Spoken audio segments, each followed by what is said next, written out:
Good evening, all of you. I'm Dr. Manpreet Kaur from GMC Patiala, Department of Pulmonary Medicine. My topic is prevalence of chronic obstructive pulmonary disease and respiratory symptoms in rural non-smoking women with biomass exposure.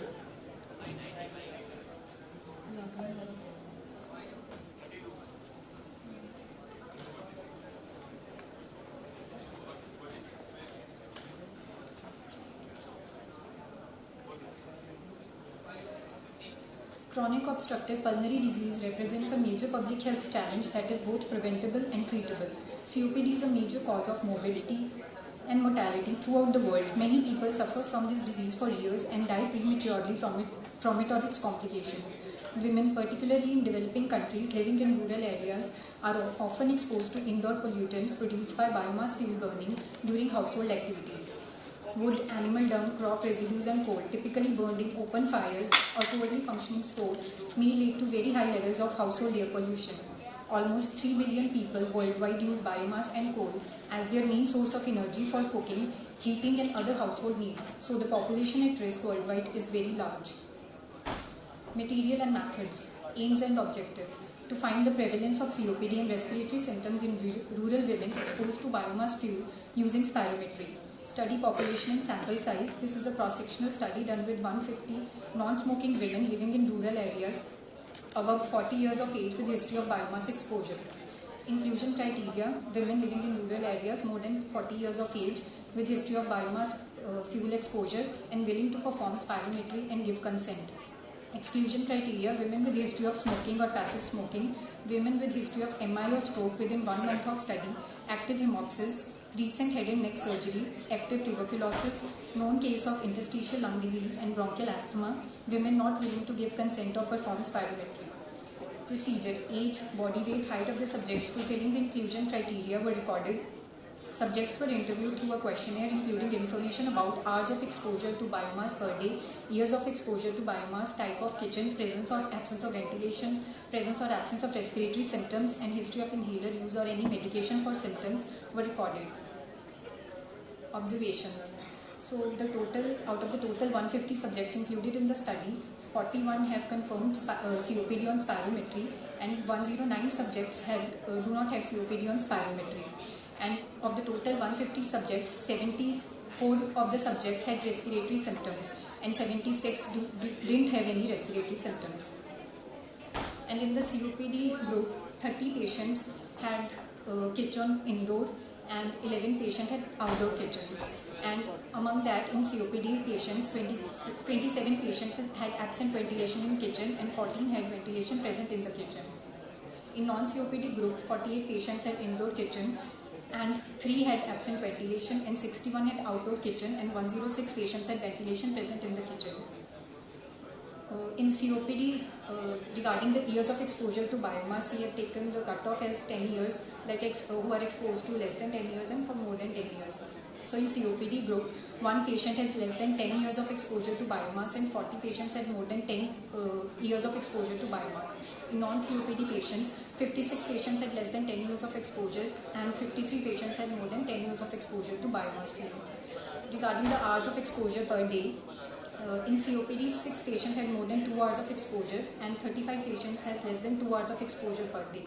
In non-COPD, 69 patients had less than 2 hours and 40 patients had more than 2 hours of exposure to biomass.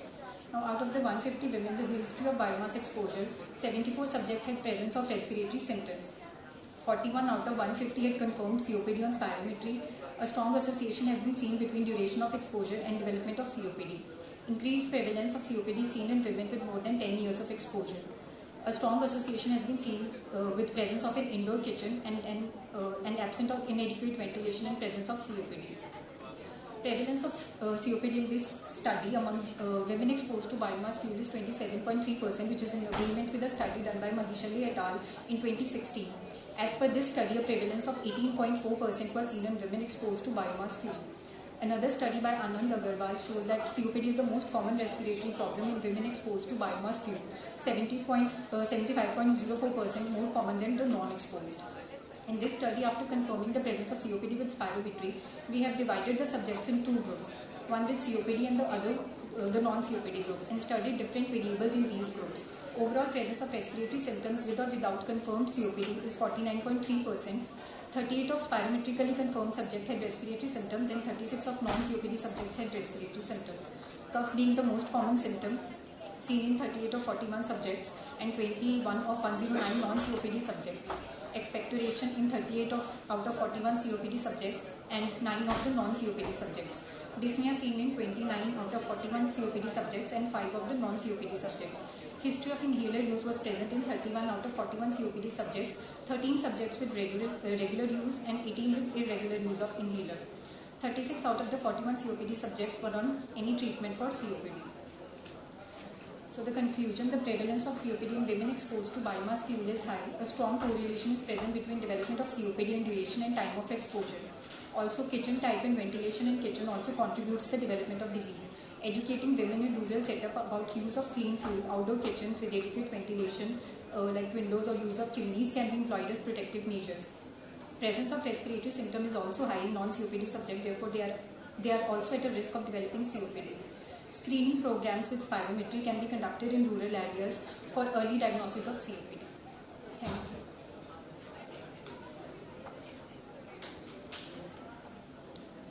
Hello.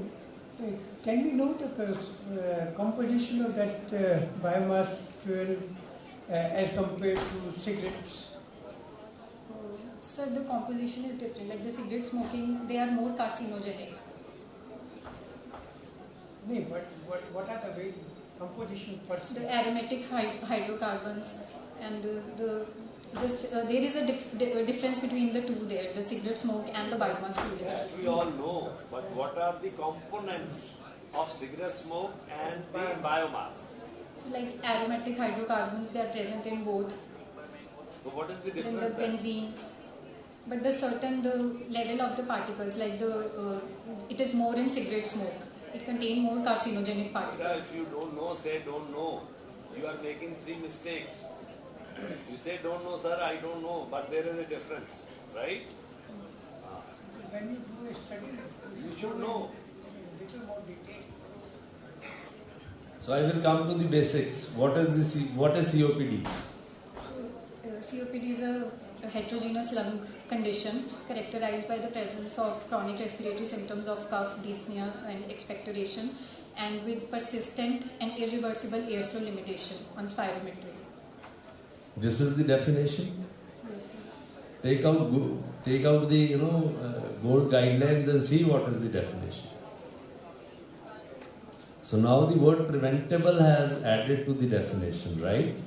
And what is the spirometry criteria? So the FEV1, FEC post bronchodilator less than 0.7. And what did you use for bronchodilators in your study?